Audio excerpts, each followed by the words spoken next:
at 3 minutes, 17 seconds. Let's go! Declared the winner by TKO Joaquin! Yeah! Let's go! Welcome everyone to the MMA Happy Hour. I am Kyle Anthony, your host. Today we are talking UFC Vegas 90. We got Brendan Allen versus Chris Curtis. We're going to be breaking down 3 plays like we always do on the show. Now, listen. You just saw a little bit of what went down at UFC Vegas, Atlantic City. Cashed in again on our big play. Was on Buckley. I mean, you can see seats were pretty damn good. We were right there, ended up cashing in. This is now the 10th straight week we have cashed in for clients. Ended up squeaking it out there, had a couple misses early, but ended up hitting our big bet, which again, we move now 7-0 on our big play. So really excited about it, man. We're gonna toast. We are toasting to Joaquin Buckley, man. That was just, I mean, Luque looked like a guy that was looking for the door at the end of that one.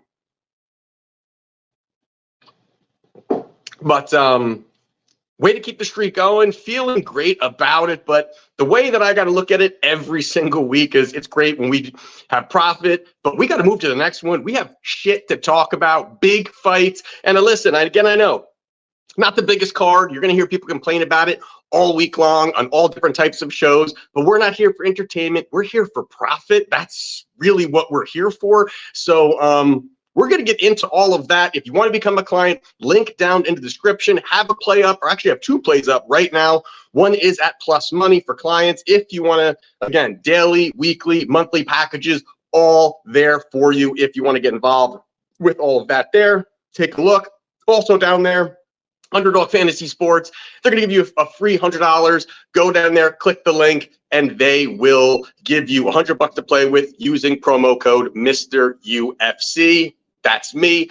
And we're going to get right into it here. We're going to dive into the main event of the evening between Brendan Allen and Chris Curtis. Now, this is an interesting fight. A lot of interesting pieces to this fight. Now, you look at it here, you got Brendan Allen here. He's minus 215. On the comeback, you've got Chris Curtis plus 170. Now, Brendan Allen, high-level grappler. This guy is a finisher if he can get you down. On the other side here, you've got Chris Curtis. He definitely is a solid boxer with finishing power. Now, this fight happened back in 2021. They had this fight. It was an interesting fight because, you know, early, you did see that it was pretty competitive in that first round. Chris Curtis getting the better of the exchanges, but ends up defending 3 takedowns from Brendan Allen and then knocks him out in that second round. Thought it was impressive performance overall, and it does show a little bit of, you know, where these guys are going, because yes, he knocked him out, but boy, did they definitely have different trajectories after that fight. You did see that Brendan Allen goes out there 6-0 since losing to Chris Curtis, 5 of those by submission. This guy, again, a lethal finisher, has that ability, can push the pace and look for those finishes. Now, on the other side here, Chris Curtis, 3-2-1 over his last fights that he's had since that fight here. And yeah, you know, he beat a guy in Rodolfo Vieira, which was kind of the thing that we're going to talk about, is that takedown defense. We're definitely going to dive into that, as just kind of really the way Rodolfo was unable to kind of get him down, although he's lethal once he gets to the ground. But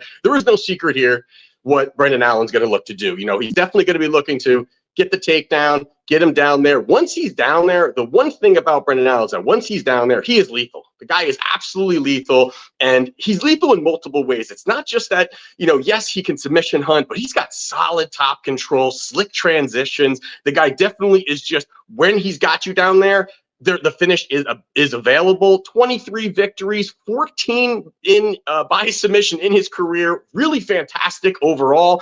But the big question that every podcast across the country is going to be talking about is going to be, can Brendan Allen take down Chris Curtis? Now, not many people have been that successful, and that's something, and even Allen himself was not successful in those attempts, going 0-3 in their last fight. But You look at Chris Curtis, 92% takedown defense rate. That is elite level when you're looking at it. Absolutely. I mean, there is high level overall, and any guys that are diving at his legs, he has that ability to create space. He's strong. I mean, it's very almost easy for him. I mean, to be honest with you, some of the footage you're going back, it's just the way he's able to kind of scramble, create space, find opportunities, and all of a sudden he's firing heavy shots, and that starts to get people to start to think, damn, I can't get this guy down. They're looking for other options. Brendan Allen, the other side here, 47% takedown success rate.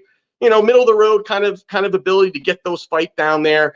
But overall, the other part about this that I think some people may not talk about is not just the fact that Chris Curtis has the ability to really stop these takedowns, and he has shown that, but also the fact that he's only been submitted one time in his entire career, which is absolutely impressive overall. Again, when you're looking at it, one time he's been submitted. This was back. When I was looking back, it was like 10 years ago. It was like way before the UFC.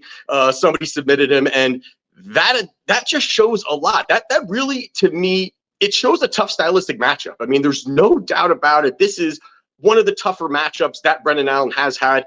Absolutely, when you're going through some of those past fights overall, and some of these guys, were grapplers. These guys are, kind of willing to engage, kind of willing to kind of get these, get into those clinching and grappling situations where Curtis is on the other side. He wants to defend, he wants to sprawl and brawl, get out, look to throw the big shots. And again, Allen was 0 for 3 in their last fight overall. And I just think, again, tough stylistic matchup. But when you look at it on the feet, now this is where I actually do believe this fight's going to be taking place. I do think this is going to be more on the feet exchanges, defending the takedowns on the feet exchanges. And could there be a point where Allen gets him down? Of course. But again, I do think that Chris Curtis is knowledgeable enough and just good enough to kind of protect. If he gets taken down, he can protect. He will just at least be safe if he gets taken to the ground. But again, if they're on the feet here, Allen has continued to evolve his striking. I mean, there's no doubt about it. He definitely was just like this pure grappler, and he's really kind of put everything together, really showing that, he has the ability to not only just be able to grapple, but when he's striking, he's kind of this loosey-goosey a little bit where, he's so confident in his striking, but also the fact that he knows that most of these guys are not going to look to take him down. They know that's his wheelhouse. So he can kind of really move forward. He can kind of really throw shots and know that they're not going to level change. And that obviously has to give a lot of, confidence when you're moving forward, and that that's an opportunity where you can just throw strikes, not worry about takedowns, and really move forward. But Curtis, there is no doubt that Curtis is the better striker. I mean, he's definitely going to be the better striker. Big power, does have really like his boxing. I mean, again, that's something that obviously most of us know at this point here, but really solid boxing overall. But what I like most about it is how he mixes it up. He doesn't just throw headshots. He really mixes up. He'll throw hard leg kicks. He works the body very well. Then he starts working in some of the boxing to the head and really mixing that up. Now, he definitely is a guy who can be a slow starter. We do know all of that, but also this being, main event, I do think that also provides opportunity here for Curtis, over 5 rounds to not have to be so pressured to win that first round. This may fall a little bit more onto Chris Curtis' side where he's able to do that. Plus the fact that, like I was just saying, that Allen can be a little loosey-goosey on the feet, and he can be hittable. That's the thing. He can be very hittable there, and it doesn't take much. We've seen Allen get rocked, get hurt, get dropped, those kinds of things. And yes, he's been able to, in certain situations, be able to come back from that, or, he gets dropped, or he's able to kind of, again, create an opportunity for him to find that finish, even when he's in trouble, because, again, when he's on the ground, he is so goddamn good. And then also, I just like the defense also of Chris Curtis, the way that he shells up, the way he uses that Philly shell, kind of utilizes some good movement, working his shots, chopping away at the legs, mixing it up. It's a tough matchup any way you look at it for Brendan Allen in this spot. And then lastly, the only 2 losses that Brendan Allen has in the UFC are against the 2 best friends. It's against Chris Curtis and Sean Strickland. And I think that is very interesting here, that both of these guys do they have the recipe? Do they have the recipe to go out there and beat Allen? Do they have the kind of strategy to go out there? I think it kind of opens up that as well to kind of how they fight, can defend takedowns, work the striking, can push forward, have the better striking. And I think that's where this goes here. I do think that this is a spot where Chris Curtis, this line is wide to me in this spot here. Yes, Chris Curtis does have that age factor where he's older, 36 to 28. I get that also, but I think Curtis's boxing, his takedown defense has held up over time. And I do think that he can land one and really hurt Allen when he's struggling and getting desperate for takedowns. I do think there's going to be opportunity there for Chris Curtis. So in this spot here, I'm taking the plus money here. Give me Chris Curtis plus 170 to get the job done. Now, the next one here we're going to talk about is going to be Alexander Hernandez minus 210 against Damon Jackson plus 165. All right. So you look at here, Alexander Hernandez, guy's explosive. The guy has, he's well-rounded and a very athletic, explosive kind of guy.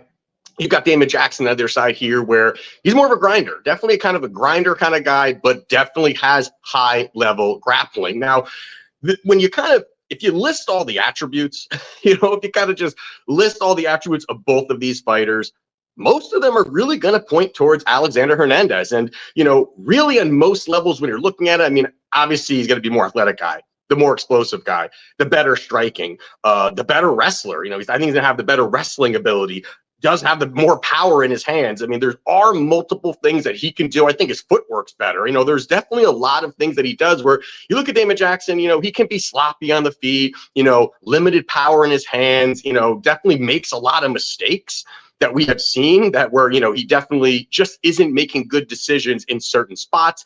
And guys have been able to capitalize on him, on that in certain opportunities for him. But I think one of the things that you got to look at here is that there's multiple issues for the favorite here in Hernandez, which I do believe this line is too wide for Alexander Hernandez in this spot. And the first thing here that you got to look at is going to be the issue with cardio. Now, Hernandez has shown time and time again over his career that he can just really look explosive early, having the footwork, moving forward, really landing the big shots, getting takedowns, being quick, all of those things he does show early.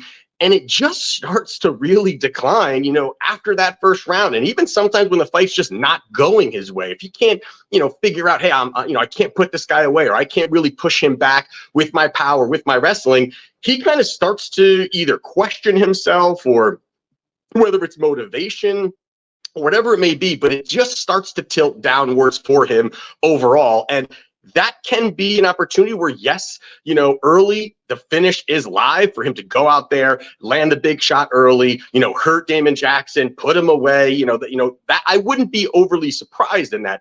But also the fact that if that doesn't happen early, everything really starts to go down for Hernandez. And I do believe that's where someone like Damon Jackson could possibly take advantage of that. Now you also add in not just the fact that Hernandez has bad cardio and there's cardio, suspect a little bit there, but also this is just overall a bad stylistic matchup for a guy that struggles with cardio in Hernandez. And, again, there's no doubt Hernandez can land a shot early, but I think outside of that, it really starts to really push you towards Damon Jackson and just his style. He's a grinder. He's going to wear on you. We're going to be the apex cage. He's going to have shorter distance to kind of get you up against the fence, cage push, work for level changes. Even if he doesn't get these takedowns, Damon Jackson is just really good at just kind of really wearing you down. And that also, again, is going to take energy away from Alexander Hernandez, take some of that explosiveness, take some of what he does really well. Again, he can grapple, he can wrestle, as in Hernandez, but even if Hernandez is offensively wrestling, Damon Jackson's a better guy on the ground. I like his jiu-jitsu better. I think that he's very opportunistic. He will really, look and hunt for those submissions. And I think that, once Hernandez starts to slow down, some of those things could really start to open up opportunities for him where his cardio's down, Hernandez's energy is down. He's not, he's slowing down overall, clinching up against the fence. As this fight goes on, it really starts to favor Damon Jackson overall.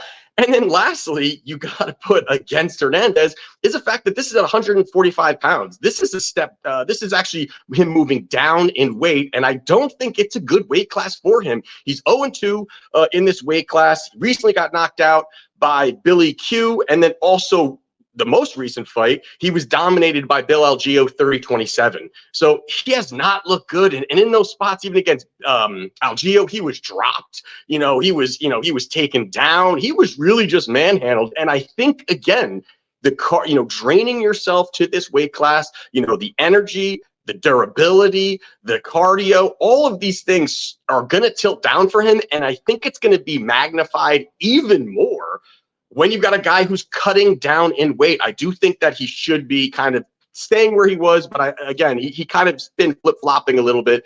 But I think these things are all against Alexander Hernandez here. So at a -210, I think this line is way wide for me here. I do like Damon Jackson plus 165 to get the job done. I think the submission is live here as well too, but him grinding up against the fence, him getting the control time, Damon Jackson, him keeping him there, even working him to the ground. And I think even second or third round, if Damon Jackson does get him down, I think that he washes him on the ground. I think that that he will find a submission. He will break Hernandez, which we have seen Hernandez break multiple times in fights. So I'm taking the plus money here again. Give me Damon Jackson plus 165 to get the job done.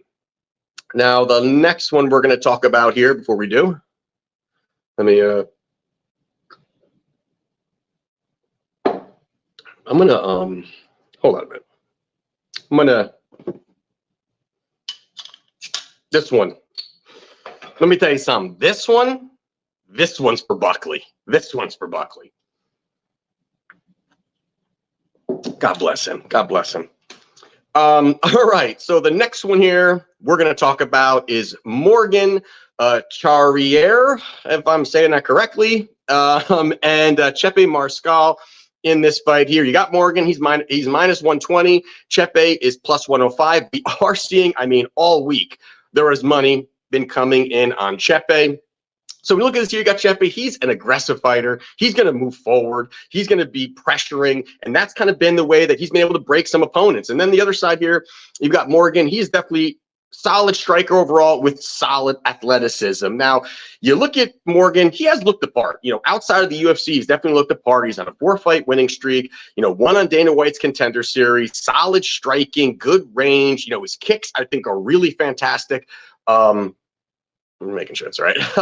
Really fantastic. And also he is very technical, very technical at range, very, very crisp. And those are things that have worked very well for him. And he has shown to be a very sharp fighter overall.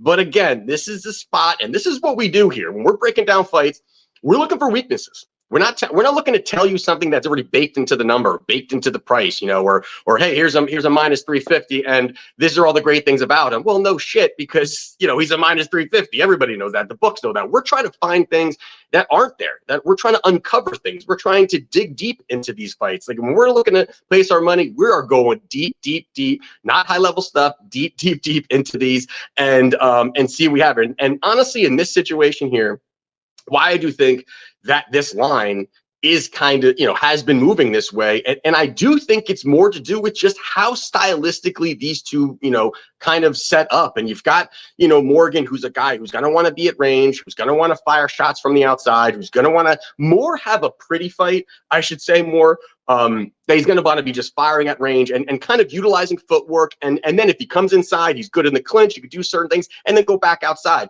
Now, you've got the footwork and the pressure and the aggressiveness of Chepe that I do believe this is where he finds opportunities, and he crashes the pocket, and he can get inside, he can throw big shots, look for takedowns, he can mix it up very well. And that is, I think, where you're going to see Morgan have problems. He's going to want to consistently look to create space, and Chepe is a guy who is just tough. He's going to push forward. He's going to be willing to step into the fire, where I don't really think Morgan is a guy that's going to look to do that. I just really don't think that. The high pace, the pressure, I think it's going to be very tough for him in those spots. And the other part about this is not only that do I think that, Chepe can crash the pocket, make it tough, again, cage push, find those things, but also the fact that he's going to have the wrestling advantage. He's going to be able to get the takedowns. He's going to be able to push forward. He's going to be able to do those things. And we have seen Morgan where, once he's on the ground, he's the kind of guy that, really flat on the ground. He's, he can't really get up. His scrambles aren't that good. His reversals aren't that good. Creating space isn't that good once he's down. And again, we're in the Apex. I do think this is going to be a big advantage for Chepe, where he's looking to crash the pocket, and Morgan's going to have nowhere to go to really kind of create that space to look for the big shots overall. And then lastly, the other part here is that, Morgan, he's not a great minute winner. He's just not a great minute winner. And optically, I think this is going to go further, into the fight, where if it just doesn't end early, I think it's a spot where Chepe's style, his output, his, positionally winning, keeping Morgan up against the fence, holding him there, getting a takedown, maybe not getting the finish, but banking around. And that's where he starts to build a lot of momentum. And we've seen again that, Morgan is just not a good minute winner. He's got 9 losses in his career. 8 of them have come by decision. So this is a guy that, yes, he has the ability to put guys away. He's explosive, all those things, knockout power. But if he can't get that, and he, is, more of a low volume guy that's looking for these knockouts, Chepe is going to be banking rounds, winning minutes, and really finding opportunities to kind of consistently win rounds, win minutes over the 3 rounds. And again, track record shows, that he is not that great of a minute winner. So I think Chepe is the spot here. I think that this is plus 105, even if it's, even money, whatever it may be in there. I still think it's a good price. I like what he can do there. I think that he's going to have the opportunity to get this victory. So I'm taking Chepe Mariscal to get the job done. So there you have it for UFC Vegas 90. If you want to become a client, link down in the description. And listen, we are on a heater. This is what a heater is. We are on it. We're looking for our 11th straight event, our 11th straight week, making money for clients. So jump aboard, link down in the description, and let's keep it rolling, and let's cash.